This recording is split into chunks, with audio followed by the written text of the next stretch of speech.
The truth about why I tried ethical non-monogamy, it cost me everything. Chapter 1, The Nice Guy Problem. Alright, buckle up because I'm about to tell you something that still pisses me off when I think about it. And seriously, I need someone to tell me I'm not crazy here because everyone else just doesn't get it. I'm Sabrina, I'm 19, and this whole disaster started because I was just trying to be honest about what I wanted instead of lying like everyone else does.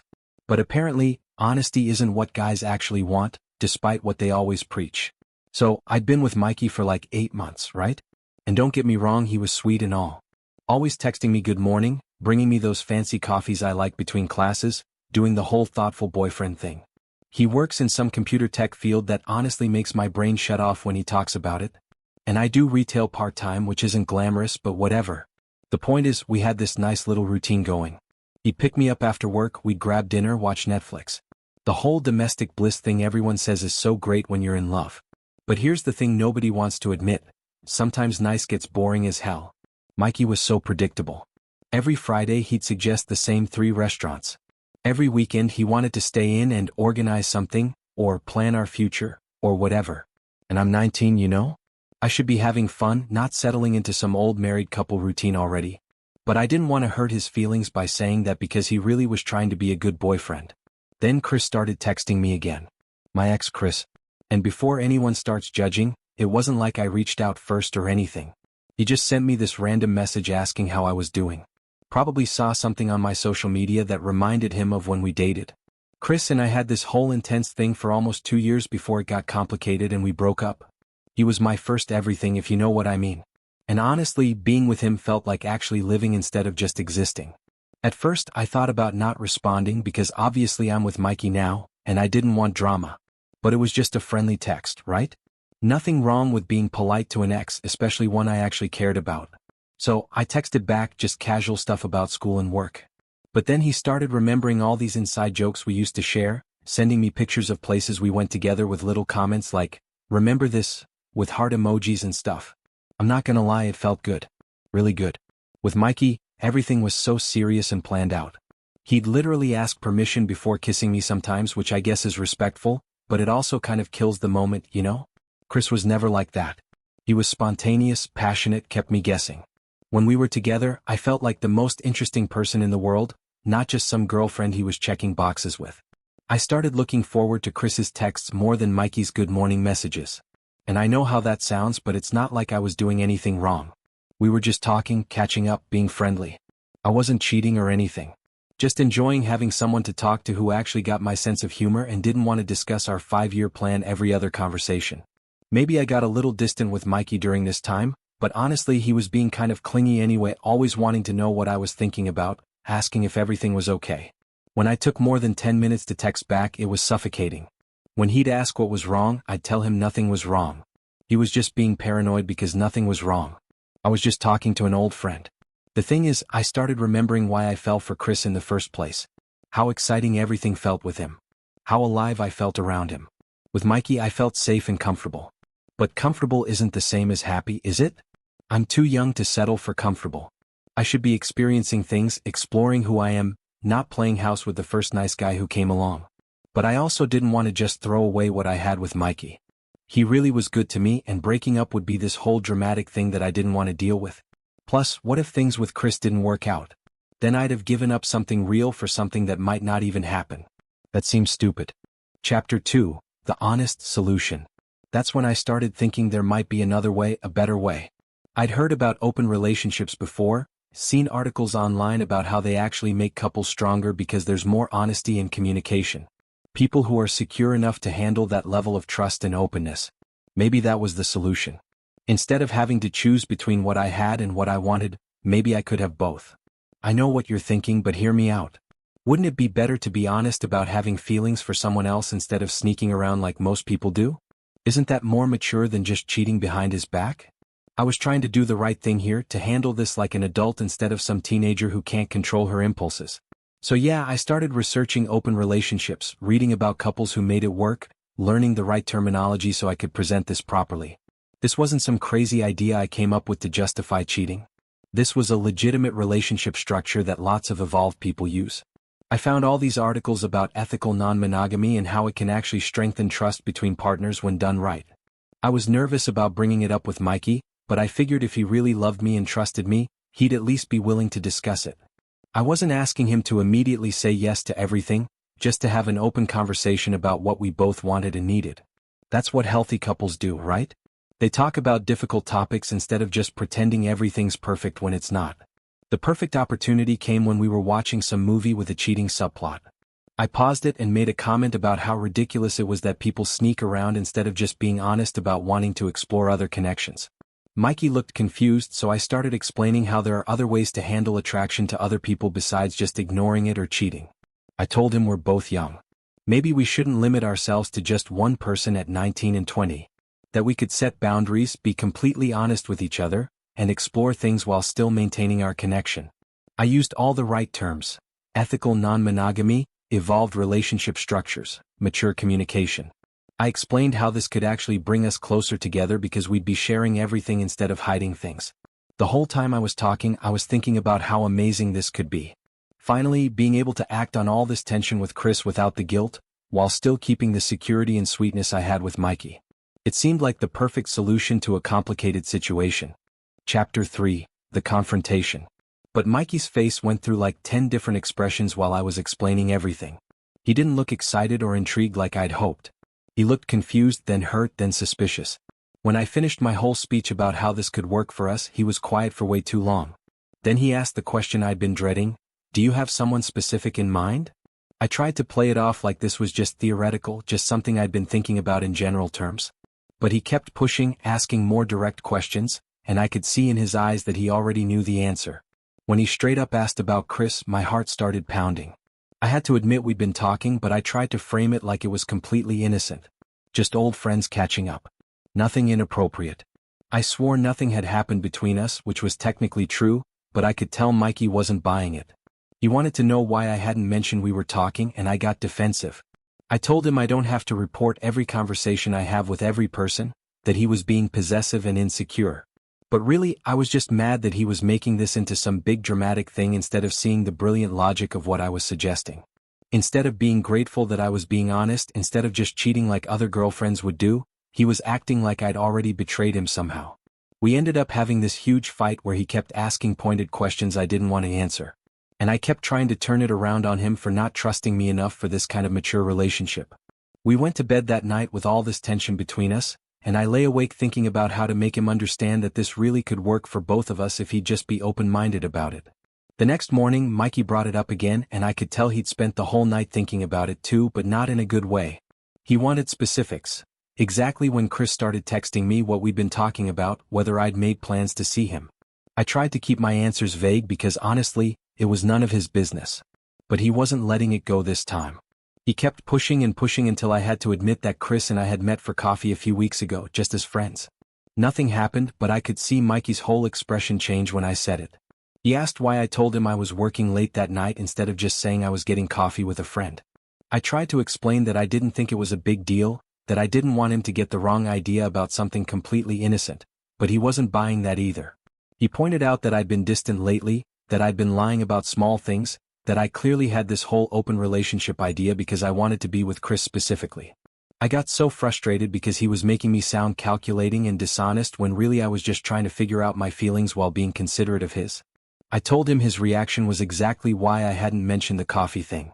He was being jealous and possessive instead of trusting me. But Mikey wasn't backing down this time. He said if I wanted to explore things with other people, especially Chris, then maybe I should just break up with him and do that. He said he didn't want to be someone's backup plan while they figured out what they really wanted. I tried to explain that it wasn't like that, that the open relationship thing would actually help us both grow as people, that lots of couples make this work and are happier for it. I told him he was being closed-minded and traditional, that he was letting insecurity ruin something that could be really good for us. The more I talked, the more frustrated I got because he was completely missing the point. I wasn't trying to replace him or make him a backup plan. I was trying to be honest about having feelings for someone else instead of just suppressing them or cheating. Isn't that what you're supposed to do in a healthy relationship? Be honest about everything. Finally, he asked me point blank if I wanted to sleep with Chris, and I froze. This was it, the moment where I could either lie and try to convince him this was all theoretical, or I could be completely honest and hope he'd appreciate my maturity and openness. I chose honesty. I told him that yes, I had feelings for Chris. Yes, I've been thinking about him, but that's exactly why the open relationship made sense. Instead of sneaking around or breaking up, we could handle this like adults. I explained that it didn't mean I loved him any less, just that I wasn't ready to close off other possibilities at 19. I thought he'd appreciate my honesty, but instead his whole demeanor changed. He got this cold, distant look and told me I was basically asking for permission to cheat with my ex while keeping him around as a safety net. I tried to argue that it's not cheating if we both agree to it, that open relationships are built on trust and communication, but I could see I was losing him. He asked why I didn't just break up with him if I wanted to be with Chris, and I struggled to explain without sounding selfish. The truth was I wanted both. The stability and sweetness Mikey gave me and the excitement and passion I felt with Chris. I didn't see why I had to choose when there was a perfectly reasonable alternative that could work for everyone. But Mikey wasn't seeing it as reasonable at all. He said I was trying to have my cake and eat it too, using fancy relationship terminology to justify what was basically just wanting to cheat. He said if I was already emotionally invested in someone else, then our relationship was already over whether I wanted to admit it or not. The whole conversation spiraled from there, with both of us saying things we probably shouldn't have. I accused him of being immature and insecure, of not being evolved enough to handle a progressive relationship structure. He said I was being selfish and manipulative, trying to rewrite the rules after already breaking them. By the end of it, we weren't even talking about open relationships anymore. We were just fighting about trust and honesty and what we both wanted from this relationship. And honestly, I started to think maybe we weren't as compatible as I thought if he couldn't even consider what I was suggesting. Chapter 4. The Bitter Truths. After that fight, Mikey didn't break up with me right away, which gave me hope that maybe I could still fix this. For a few days we barely talked, both of us processing what had happened. I convinced myself he just needed time to think about it logically, that once he got past the initial emotional reaction, he'd see that my suggestion actually showed how much I valued our relationship. I spent hours researching successful open relationships online, finding testimonials and articles I could show him to prove this wasn't some crazy idea. I even found forums where people talked about how much stronger their relationships became after opening them up. I screenshotted quotes and saved links, building a whole case for why this could work for us. During this weird, tense period, Chris kept texting me asking how things went with my boyfriend.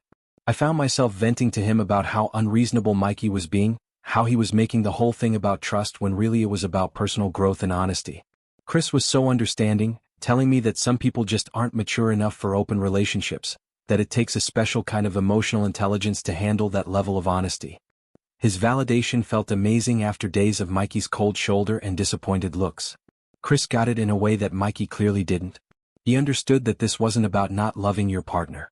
It was about being honest about your needs instead of pretending they don't exist. I started spending more time texting Chris and less time trying to fix things with Mikey. I justified it by telling myself that Mikey obviously didn't want to talk anyway, so why should I keep trying? If he wanted to be stubborn and traditional instead of working with me to find a solution, that was his choice. When Mikey finally brought up the subject again, it wasn't to discuss boundaries or logistics like I'd hoped. Instead, he sat me down and told me he'd been thinking about everything I said, and he'd realized that what I was really asking for was permission to explore a relationship with Chris while keeping him around as a safety net. He said he couldn't be in a relationship with someone who was actively pursuing their ex, regardless of what fancy label I put on it. He told me that maybe open relationships work for some people but not for him, and definitely not when one person already has someone else picked out. I tried to argue that he was being dramatic, that lots of people have successful open relationships, that he was letting jealousy cloud his judgment. But he cut me off and said something that really stuck with me. He said, "If you want to be with Chris, you should just be with Chris. But you can't have both of us." He told me he deserved to be with someone who actually wanted to be monogamous with him, not someone who was constantly looking elsewhere. He said the fact that I even suggested it told him everything he needed to know about where my head was at. This wasn't the reaction I expected at all. I thought he might be hurt, maybe angry, but I didn't expect this calm, decisive response. I realized he was actually serious about ending things. And suddenly the security I'd been taking for granted felt like it was slipping away. I tried to backtrack, telling him that Chris wasn't that important to me, that I was just confused and maybe we should forget the whole open relationship idea, but it was too late. Mikey said he couldn't trust that I wouldn't just bring this up again in a few months when I got bored or when Chris came around again. He said he'd rather end things now while he still had some self-respect left than wait around for me to decide whether he was good enough for me. The conversation ended with him saying he needed space to think, and I was left wondering how my brilliant plan had gone so completely wrong. Chapter 5, Alone. A week later, Mikey officially broke up with me over text. Not even a phone call after 8 months together. Just a straightforward message saying he was done and wished me well. I was furious that he didn't even have the decency to do it in person, but also secretly relieved because now I could finally pursue things with Chris without any guilt or complications. I immediately texted Chris to tell him I was single, expecting him to be excited and ready to pick up where we left off. His response was lukewarm at best. He said he was sorry things didn't work out with my boyfriend, but that he'd been thinking about things too. Over the next few days, his texts became less frequent and more distant. When I suggested meeting up again, he kept making excuses about being busy with work or hanging out with friends. I started getting this sinking feeling that maybe Chris wasn't as interested as I thought he was. After a week of increasingly desperate attempts to get his attention, sending longer texts, trying to be funnier, asking about his day, I finally confronted him about what was happening. I asked if he was having second thoughts about us reconnecting, if maybe he was intimidated by the fact that I'd just gotten out of a relationship. That's when he dropped the bomb that completely destroyed everything. He told me he'd been seeing someone new, a girl he met through work, and things were getting serious between them. He said that while he enjoyed reconnecting with me and catching up on old times, he wasn't looking to get back into anything complicated. He actually had the nerve to suggest that we probably shouldn't keep texting since we were both in different places now, and he didn't want to give his new girlfriend the wrong idea, like I was some kind of threat that needed to be managed instead of someone he'd been flirting with for weeks. I was completely devastated and furious. I realized that while I was playing games and trying to engineer this perfect situation where I could have everything I wanted, Chris was just enjoying the ego boost of having his ex chase after him. He was never actually available or interested in anything serious with me. He was just bored and enjoying the attention while he was dating someone else. The irony wasn't lost on me. I destroyed a perfectly good relationship with someone who genuinely cared about me for someone who was never actually an option. I gave up Mikey's loyalty and love for Chris's casual interest and validation. And now I had nothing. I tried to reach out to Mikey a few times, testing the waters to see if there was any chance of fixing things. I sent him a few texts apologizing for how everything went down, saying I'd been confused and made a mistake, but he never responded to any of them. When I saw him around campus, he was polite but distant, treating me like an acquaintance rather than someone he once loved. It was like he'd completely moved on. Like our 8 months together meant nothing to him anymore. Through mutual friends, I heard he was dating someone new pretty quickly after our breakup. Some girl from his program who apparently found his computer talk fascinating instead of boring. They seemed really happy together from what I could see on social media, posting pictures of coffee dates and study sessions, doing all the same things we used to do, but somehow looking more genuine about it. 3 months after everything fell apart, I ran into them together at a restaurant downtown. I was there with some friends trying to have a good time and move on with my life when I saw them at a corner table. Mikey looked completely relaxed and happy, laughing at something she was saying, holding her hand across the table. She was everything I wasn't. Completely focused on him, asking questions about his work like she actually cared about the answers, looking at him like he was the most interesting person in the world. Watching them together, I felt this stab of jealousy and regret that I tried to push down. But I also felt angry. Why couldn't he have been that relaxed and happy with me? Why did I have to be the bad guy for wanting something more exciting than his boring routine? Maybe if he'd been more spontaneous, more passionate, more like Chris, I never would have looked elsewhere in the first place.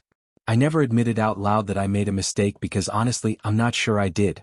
I was just trying to be honest about what I wanted instead of settling for something that wasn't making me completely happy. Maybe Mikey and I just weren't compatible if he couldn't handle that level of honesty and openness. I told friends that the breakup was mutual, that we just wanted different things and realized we weren't right for each other long term. I painted myself as the mature one who was honest about having feelings for someone else instead of cheating behind his back like most people would do.